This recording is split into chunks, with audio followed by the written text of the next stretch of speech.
Assalamualaikum. Apa khabar anak-anak semua? Ustazah harap semoga semuanya sihat walafiat di samping keluarga yang disayang. Hari ini kita nak ulang kaji tajuk berwuduk. Sebelum kita belajar, kita baca doa terlebih dahulu. Bismillahirrahmanirrahim. Allahumma aftah alaina hikmataka wansyur alaina min khazaini rahmatika ya arhamar rahimin. Amin. Kita sebut sama-sama ucapan 2 kalimah syahadah. Asyhadu an la ilaha illallah wa asyhadu anna Muhammadar Rasulullah. Aku bersaksi tiada Tuhan yang berhak disembah melainkan Allah, dan aku bersaksi sesungguhnya Muhammad adalah pesuruh Allah. Hari ini kita nak belajar tentang berwuduk. Kita nak tahu apa erti wuduk. Apa dia rukun-rukun wuduk, perkara-perkara sunat dan makruh, perkara-perkara yang batalkan wuduk, bacaan doa selepas wuduk dan juga hikmah berwuduk. Okay, baiklah, sekarang kita nak tengok apa dia wuduk. Dari segi bahasa, wuduk ialah menggunakan air untuk kegunaan pada anggota-anggota badan yang tertentu. Dari segi syarak, wuduk ialah membasuh beberapa anggota-anggota badan yang tertentu menggunakan air yang dimulai dengan niat. Kita nak tengok apa rukun-rukun wuduk. Yang pertama, niat. Niat berwuduk. Nawaitu wudu'a lillahi ta'ala.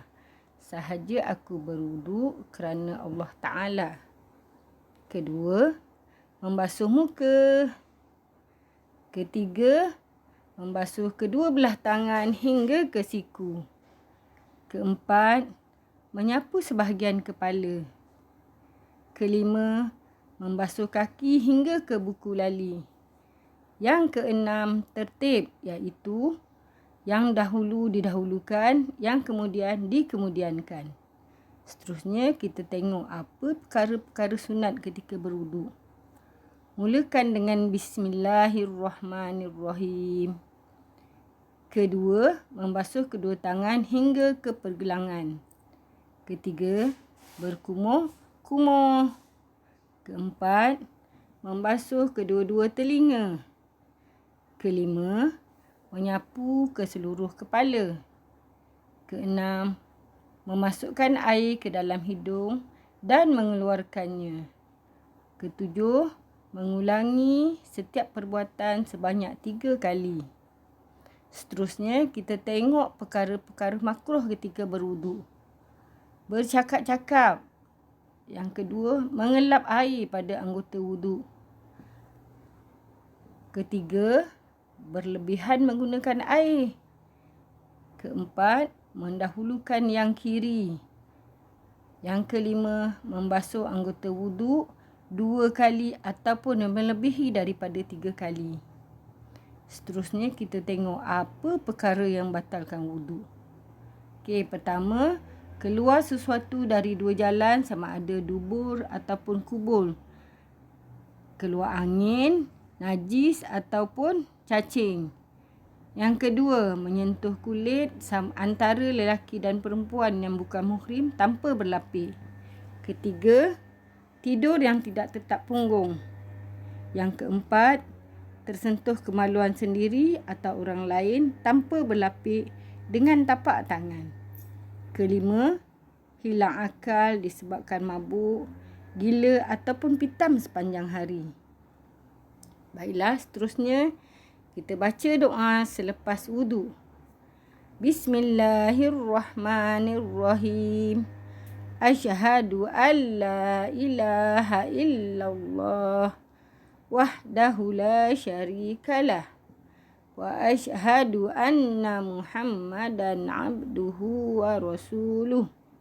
Allahumma ja'alni minat tawwabin waj'alni minal mutatahhirin waj'alni min ibadikas solihin. Amin. Seterusnya kita tengok apa hikmah berwudu. Pertama, membersihkan anggota yang terdedah kepada kekotoran. Kedua, membentuk peribadi yang seimbang jasmani dan rohani. Ketiga, melahirkan individu yang sentiasa beradab sopan. Yang keempat, menghapuskan dosa-dosa kecil. Dan yang terakhir, membangunkan minda dan menyegarkan jiwa. Okey, dengan itu saja pelajaran kita untuk hari ini. Selamat belajar. Assalamualaikum warahmatullahi wabarakatuh.